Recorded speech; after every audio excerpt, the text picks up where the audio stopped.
Euzubillahimineşşeytanirracim. Bismillahirrahmanirrahim. Elhamdülillahi Rabbil alemin. Ve la akıbetul muttaqin. Ve la udvana illa alel zalimin. Ve salatu ve selamu ala Resulihi Muhammed ve ala alihi ve sahbihi ecma'in. Rabbena teqabbel minna inneke entes semiyul alim ve tub aleyna ya Mevlana inneke entet tevvabur rahim. Vahdina ve vaffikna ila'l hakki ve ila tariqin mustakim. Bi bereketil Kur'an-ı azim ve bi hürmeti min arsaltehu rahmetel alemin. رب اشرح لي صدري ويسر لي أمري واحلل عقدة من lisani yefkahu kavli ve ba'd. Bugünkü dersimiz Allah Subhanahu ve Taala'nın tevfik ve inayeti ve ihsanı olan et-tevfik vel hazlan ev el-huda ve dalal degan şu mavzuda ders kılışımız inşallah. Bunun her bir tevfik nime hazlan, huda, dalal ve tevende tefsil tunuşturdu muallif öz mevridi körümüz inşallah bununki tarif tasviplerini. Kâlen nâdimu rahimahullah. Bu beytninki sadri yukarıda ütüp ketken boğaç çikitnin ornunu bunun ornunu çikitlen toldurup öttü. Asıl bu beytninki ornu فَخَالِفٌ لِعَبْدِهِ وَمَا عَمِلْ مُوَفِّقٌ لِمَنْ أَرَادَ أَنْ يَصِلْ demek devamında.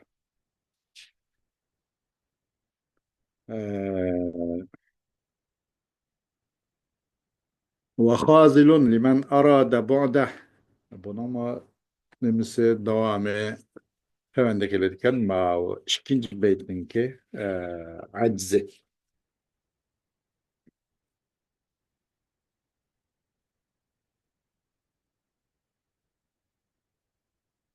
Deydi bunun da وَخَازِلٌ nime فَخَالِقٌ لِعَبْدِهِ وَمَا عَمِلْ o Allah subhanahu wa ta'ala olsa bendini yaratıcı. Ve bendenin kıgan etken hareketini yaratıcı. Fehalikun li abdihi ve ma amil. Muvaffikun limen arada en yasıl. Ve muvaffikun oluş gerekte muvaffakun depti. Ya ki tevb birilgendir. Bu bende. Da olsun meyli muvaffakun olganda. Eğer muvaffikun olganda tevfik ata kılçıdır. O halik. U xalqçu ala qilishni maqsad qilgan odam uchunchu tavfiq ato qiluvchidir muvaffiqun o'g'anda tavfiq ato qiluvchidir u xoliq taolo nimaga desa unga xoliq taolo uchu uchur alo qilishni undanchu uchur aloqa bog'lashni unga ulinishni maqsad qilgan odam uchun tavfiq ato qiluvchidir yoki muvaffaqun tevfik ata kılınmıştır o bendige. Tevfik ata kılınmıştır. Nimaga desa, o Allah subhanahu wa taolo uchun alo qilishni maqsad qilgan odam uchun degandik. Muvaffaqun yoki muvaffiqun. Ve xazilun liman arada bu'da ve taşvatqıçıdır. Onundan mesela qo'ltatquchi, boshlatquchi. U Allah'dan jiroq bo'lishni maqsad qilgan odam uchun deydi. Hazil diye asasen, onundan asasen kar olmaslık. Onundan başlatış, onundan kol üzüş degenek manada. Hazihil mes'aletu mutaperri'atun en mes'aleti halqi af'al ibadi. ولذا فأهل السنة لما قالوا إن العبد وأفعاله مخلوقة لله تعالى قالوا في تعريف التوفيق هو خلق الله قدرة الطاعة في العبد. Bu mesele, bu tevfik diyen bu mesele, nemeden ise bendelerinki kılmışlarını yartış diyen bu şu meseleden şaharıqçıdır. Tevfik diyen mesele, bu Allah subhanahu wa ta'ala bendelerinin kılmış hareketlerini yaratkucu degan mushu masaldan shaharıqçıdır. Mushu jihatdan ahl sunna val jamoalar dediki, nima deb desa, cho'qim bir banda va u bandaning qilgan atkini, qilmish harakatlari Alloh taolo uchun maxluqdir deb. Hargiz u banda o'zining qilmishini, o'zining qilgan atkini ijratgan bo'lmaydi, ammo u Alloh taolo uchun shu yaratilg'uchidir dedi. Dedi ular nima deyapti tavfiqning tarifi. Tavfiq degan nima deganda, tavfiq degan u Alloh taolaning yaratishidir. Bandaning o'zida omonat qo'yilgan bir toatdan iborat bandada toat degan bir qudratni yaratish deydi. Tavfiq degan Alloh taolaning yaratishidir. Toat degan bir qudratni, bir energiyani bir bandada deydi. وقالوا في تعريف الخزلان يا خزلان إنه خلق قدرة المعصية في العبد. أما bu xuzlanning tarifi dediki çokum bu xuzlan degan nima deydi desa u bir ma'siyatniki qanimsizlar bir bandada ma'siyatga bo'lgan qudratni yaratish deydi. Onun vücudida onun energiyasida ma'siyat degan bu qudratni yaratishdir deydi.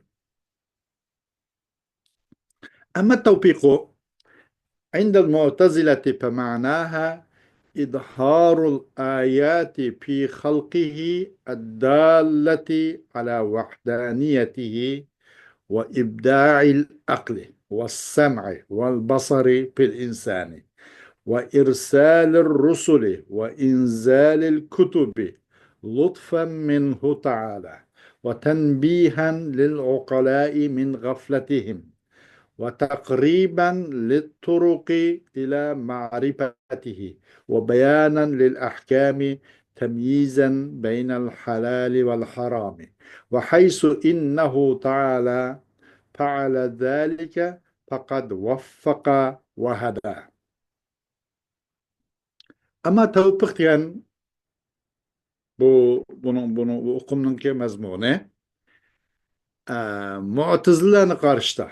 Bunun manisi nima desa, bu tevfik degan gap alomatlarni oshkor qilish,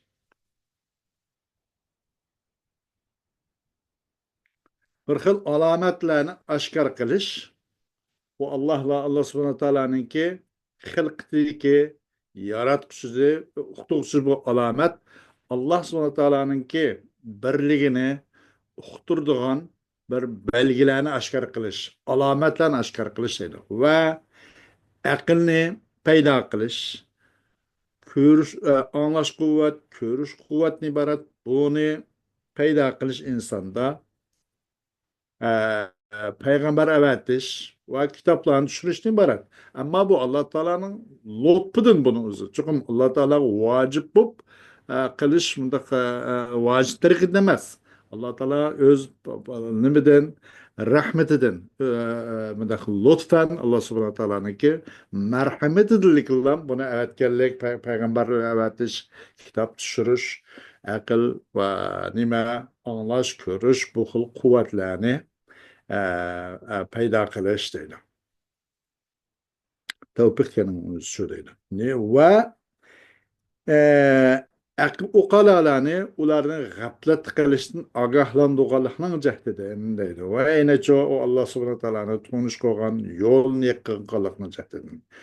Va hukmlarni ro'shan qilganlikning jahdidan halol harom orasini ayirish uchun deydi. Chunki Alloh subhanahu taolo oshni qildi. Chunki Alloh subhanahu taolo oshni qildi. Alloh subhanahu taolo demak tavfiq ato qilgan bo'ldi va uni to'g'ri yo'lga boshlab qo'ygan bo'ldi deydi. وعند المعتزلة لا يتصور من الله خذلان ما دام قد أقام للناس الحجة.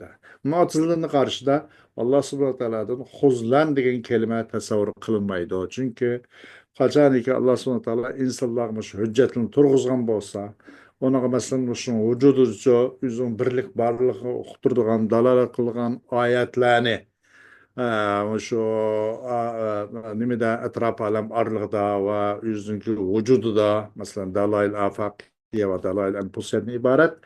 Şu alametlerini, ayetlerini ki yüzünü turuzgallığı, buna akli idrak, anlaş, görüş, bu, kuvvetine takallığı, mucizlemeler düşünürken de muşun üzeri nimmes mi bu Allah subhanahu wa ta'ala'nın onu alayı köngül belgeligi. Hergüz bunu da Allah subhanahu wa ta'aladan bu huzlan diyen tasavvur kılmaydı. Şiş bütün insanın vücudu da akıl, sami, basardan ibaret energiyani, kuvvetini ata kallığı, muşun ulan yaratkallığı. Peygamber evet geldiği kitap düşügellikinin üzü, muşun üzü, o Allah subhanahu wa ta'aladan nim boğan bu Allah subhanahu wa ta'ala insan delil, hüccetin turuzgallığı bu. Ona da ışkandak hem de bununla yenem Allah subhanahu teala bizni taşıvat diye ve billah o bu değil bulmaydı o huzlar Allah subhanahu teala'nın çok tasavvur kılmaydı o deyip muatızlar bunu karaydıkken. أدلة أهل السنة قال تعالى فمن يرد الله أن يهديه يشرح صدره للإسلام ومن يرد أن يضله يجعل صدره ضيقا حرجا كأنما يسعد في السماء. Allah subhanahu teala deydikken kimi ki Allah subhanahu teala o adamni doğru yolga hakka başlaşını aksatkan bolsa Allah subhanahu teala onun dilini çok kalbini İslam için röşelleştirip şunda İslamiyetke aldığın adamın kalbi yayrap şunda bir huzurlanıp onun kalbi bu kido şerhilep e, kalbini aşkar kılıyor. Emine içi vazdı. Kimi ki Allah subhanahu wa ta'ala onu gumrah kılıp azroç maksat kan bolsa onun kökür kalbini kanda kılıdı naiti qiyin tar manda kıp koydu. Xuddi o adam asmanga örülgende oksigen yok manda kıyalada nefes sıkılıp manakka okşaş onunki naiti kalbinin buludu tutulup manda huzur degan narsa yok bir naslda. Hamma narsani chechilib, mana psixologiyasi buzilib, mushuna ho'p qilib qoladi. Kim? Allah subhanahu taoloni masalan Allah subhanahu taolo uni gumroh qilishni maqsad qilgan. Uning qalbini Allah subhanahu taolo shundoq tor, siqilishchan, mana stress mayda qilib qo'ydi deydi. Xuddi yuqoriga o'rilgan odamning qalbi nafas yo'qligida shundoq qalb krizisiga duch kelgan o'xshash buning qalbi mayda qilib qoladi deydi. Va dedi Allah subhanahu taolo deb innaka لا تهدي من أحببته ولكن الله يهدي من يشاء. Hakikaten Sıla-i Muhammed Aleyhisselatü Vesselam özür halıgan kişinin çok doğru yolu başlayamayla özür deydi. Lakin Allah subhanahu wa ta'ala halıgan kişini doğru yolu başlaydı o da.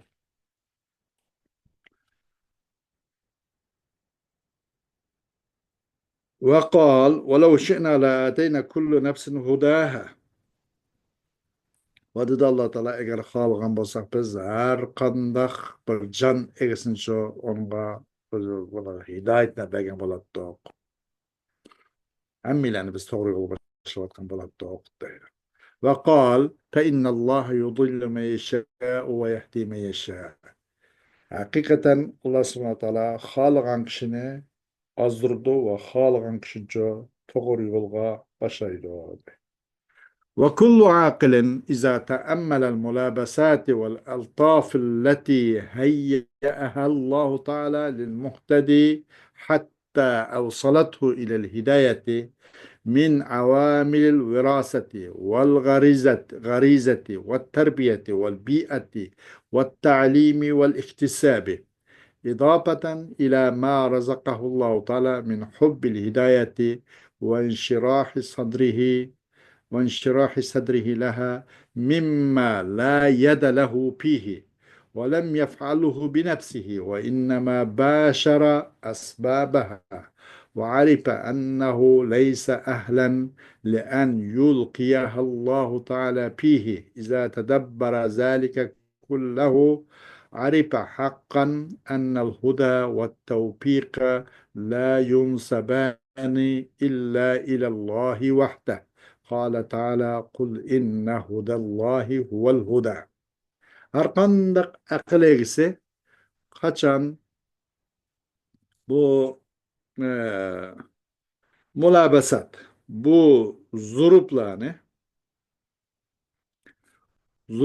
oylusa, mulabasat, atrafik zurupla oylusa ve unico ilahi Allah subhanahu wa ta'ala teyyakan ilahi lütfu, merhamet bunu oylusa bu hidayetini maksat tapkan kişidir muhtedi için hatta nimi kılgay hatta ki ulaştığı o mulabasat o kişini hidayetke ulaştığın kadar muşu mulabasat ve eltaflanı muşu nime zurup çevresindeki ve muşu ilahi merhametlerini oylasa mesela nimeden avamil virasettin ونحكي مثلا وراثة أوامره والغزيرة ونون تبعية تربية تعلم تربية وأطراف محيط تعلم اقتصاد ibaret. Allah onun için rızkınga koşup da idapeten ila ma razakahullah. İlla Allah subhanahu teala onunla atakan rızkıga nimkallıktan İdafeten de bununla yani Allah'ın rızk atakılığa koşumça yine hidayetini yakşı görüş ve o kişinin ki o hidayetke oğan hidayetin cehdinin konunun ki kalbinin içilip geçişine ibaret. Bu ahval onun için bir buların işi hemisi bu nimelse bu bir nesin katardın ki yok kol o insan için onun dışkanda bir kol yok değil. İnsanın dışkanda ona tesir olmaydı demek. Da o insan onu öz nefsinden kımmedi. Fakat onun sebeplerine birilgen buldu. Sebeplerine o hidayetin sebeplerine çok bir vasıta kol tıkan buldu. Ya şunu birilgen buldu. Demek o insanço o hidayetini nimemez ve arife ennehu leyse ehlen ve insan ço tunudu bu insan çokum bu insanço bu hidayetini ço nimkılışka Allah onu taşlaşka onu birişke müteahhil emeskelgini tunudu. Kaçan aşın hemmesine tadabbur kan bolsa hakikaten tunuydu ki çokum hidayet, tevfik diyen fakat bu Allah'a aitken Allah'ın nispet berilgen diyenni tunuydu deydi. O fakat likillam insan o hidayetten sebepleri likillam kol tıkıp aşını likillam mübaşir boğalığı aşının sebepleri likillam birligelligine muşun tunuydu deydi. İnsanın hiç kandak bunun tesiri yok ekenligini muşne dundirek bir doğa deydi. Allah subhanahu wa ta'ala dedi ki kul inne hudallahi vel huda. Zisla Muhammed Aleyhisselatü Vesselam hakikaten Allah'ın hidayeti olsa hakikaten hidayet şu değil.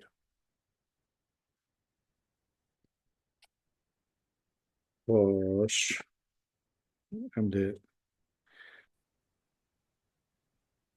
inşallah ma o dersimizin bu kısa bu bölüme müşahede duyuydu. Müslüman bolluklarımız. Keyinki devamını inşallah devamlaştırırız. Ve ahiru davana. Elhamdülillahi Rabbil alemin.